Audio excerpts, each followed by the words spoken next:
Sales techniques and tips for entrepreneurs. Now, entrepreneurs need to have a lot of different sales and communications trainings to be able to communicate the right things to the right people, depending on the scenario.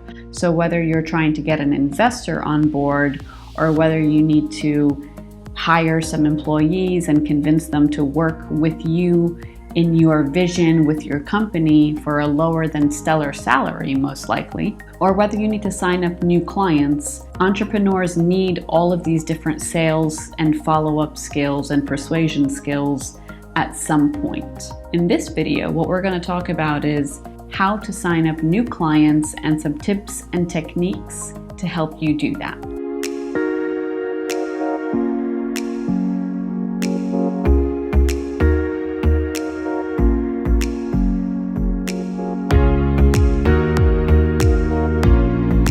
Now, even if you're a B2C business, there are still going to be some B2B elements that you need to put in place to enable that B2C business to run. So an example of this is something like an aggregator website or an app. So for example, hotels.com. Hotels.com, they don't own any of the hotels that are on their website, but they have to form relationships with them. They have to sign contracts with all of the hotels, so they will actually get paid when somebody books a hotel through their website. If you order groceries online from a website or an app that has multiple grocery stores on it, same concept. The owner of that app has to sign contracts with all of the grocery stores so the app owner can actually generate a revenue. Whether it's a fixed amount or whether it's a percentage of the sale, they will generate a revenue every time the consumer makes a purchase through that app.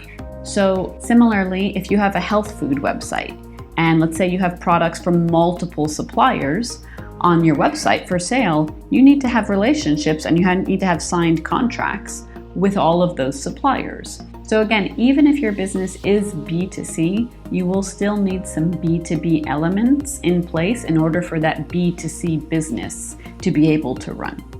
So let's get into some sales techniques and tips for entrepreneurs for signing up new clients specifically.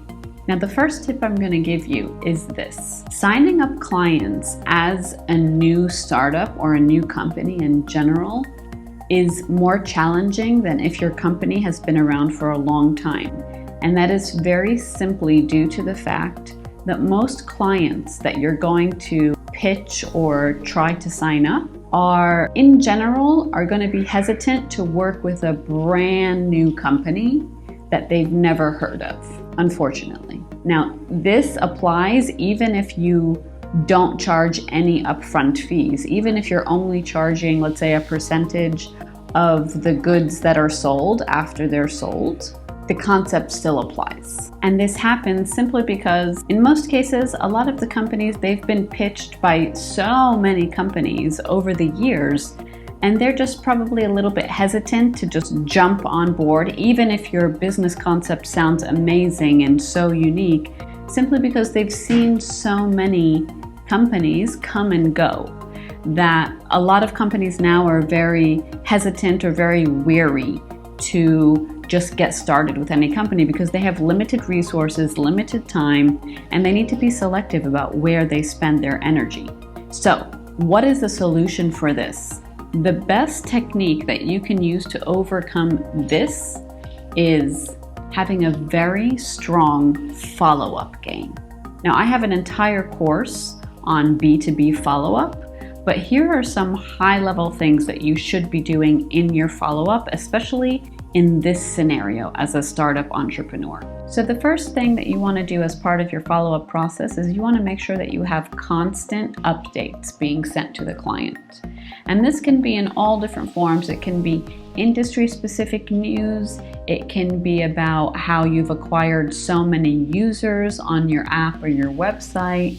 It could be how you've acquired a new specific client that they might know. It really could be anything, but the most important aspect of these updates is that you are showing that you're reliable and that you're always going to be there. that you're not like every other or most other startups that come and go. The second element you want to include in your follow-up is having some type of price increase. And you want to do this in a way where you're telling them that there's going to be a price increase. And it needs to be done at the right time and not too often. So you don't want to tell the prospective client that there's a price increase next week, and then next week you tell them there's another price increase the following week. That's a bit dramatic. What you want to do rather is you want to tell them that there is a price increase coming soon. Maybe don't even put a date on it, and then continue to mention that in your gradual updates, but very subtly, and have it just be part of the gradual updates, or maybe as a PS at the very end of the update if it's an email, let's say. And what this does is this shows that your service or your products are in demand when there's a price increase. So it's a very powerful technique that you want to use when the timing is right.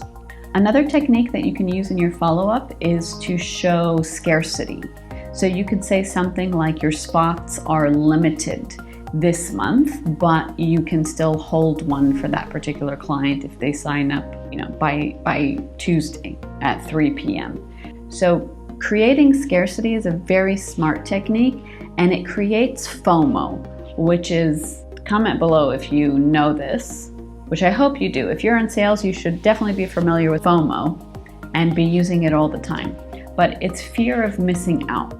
So when you say that spots are limited, or that you're almost full, or you're almost fully booked, it creates this psychological phenomenon on a subconscious level that, oh wait, other people are booking this service, or the product is almost sold out. I need to grab it. Oh, wait a minute, other people are doing this? I want to do it too. This is a very powerful technique that companies will use to get you to buy more products, or maybe if you've been looking at a product a few times on a website but you haven't purchased it, maybe then all of a sudden you'll see that it's almost sold out. That actually could be a technical element that they've added in because they know you as the consumer, you've looked at that product a few times and haven't purchased it yet. So that element of scarcity, that it's almost sold out, could be what it takes to get you to make that purchase. And comment below if you've ever actually done that, if you've ever made a purchase online when you saw that it was almost sold out, and if that had any effect on it, because that is psychologically what that technique is designed to do. Now you can apply this in your B2B, of course. So if, let's say, for example, you sell health products on your website, same concept. You can do the almost sold out on certain products. It really applies to any scenario as long as you implement it at the correct time, and it will generate that FOMO mentality, which is what you want for people to actually start taking action. The other element in the follow-up process that you definitely want to use is name dropping. And what I mean by that is, let's say you have an app where you sign up restaurants and cafes to be part of your app. And so you sign contracts with these restaurants, and some of the restaurants are not responding to you, or they're not getting back to you. So how you use the name dropping technique is, next time you speak to that particular restaurant that has not signed up with you yet, or is not responding, or beating around the bush, you casually name drop the cafe that maybe is next door to them, or another restaurant that is very well known. It has to be a restaurant name that they're familiar with, or that's going to impress them on some level. Okay, so if I'm talking to you as XYZ company, I might say, oh, by the way, ABC signed up last week, and they did that because they're looking forward to getting customers through their drive-through because of our app, just as an example. So that's what I mean by name dropping. It's not a very obvious name drop. It's more of a, I'm going to drop the name in through telling you a story about why they signed up. And if you continue to do this through your gradual updates in your follow-up, it becomes very, very powerful as well, because on a subconscious level, again, that client will think to themselves, okay, wait a minute, all of these restaurants are signing up. All right, maybe I should too, because I don't want to miss out. That's where FOMO comes in again. And the last element of follow-up that I'm going to tell you to include, which you should really always be doing as part of your communication in general, is storytelling. Use stories to communicate your message when trying to sign up clients. And you can do this in a few different ways. One of the ways you can do it is by when you explain what your service is, or what your app or your website or your company model is, do it in a story form. People remember stories much more than they're going to remember facts or a general explanation. And more so than a story, you want to be able to give them examples and hypotheticals. One of the biggest issues I see with startup founders is that when they go to explain their business concept, especially if it's a brand new concept in the market and you can't compare it to anything, I find that a lot of startup founders have a difficult time getting that concept across quickly. Quickly is the key. Because if you can't get the concept across super fast, you're going to lose clients, you're going to lose potential customers, and you're definitely going to lose potential investors. Because investors, this is a whole other video, but investors are not just looking for what the business concept is, they're also looking for you as a founder and how quickly you can communicate the idea for them to grasp it. Investors generally, they want to work with sharp people, because if you're sharp in your communications, you're probably sharp in a lot of other areas too. And investors don't have time to waste, nor do they want to spend their money on somebody that is not polished in their communications. So I'll do a whole other video on that. But overall, use stories to communicate your business idea, how your business actually runs from the customer or from the client perspective. So if you have an app that allows customers to buy food and drinks and have them ready for pickup, it's a pickup app for food and drinks, let's say. When you go to meet with a client, a restaurant, that you want to get them on your app, you don't want to sit there and explain it to them like that. Rather, using a story form. So what you want to say to them is, okay, so Mr. Restaurant Owner, as an example, let's say that I'm driving down the highway and I want to grab a really good cup of coffee, but I don't have time to stop in. So what I'm going to do is I'm going to open the app and I'm going to search for coffee shops on my way. I'm going to find your restaurant and I'm going to order what I want real quick. I'm going to pay for it, and that's going to send you a message on your tablet that I just placed an order and I've paid for it. And when I arrive, your employees or your team will just bring me my coffee to my car.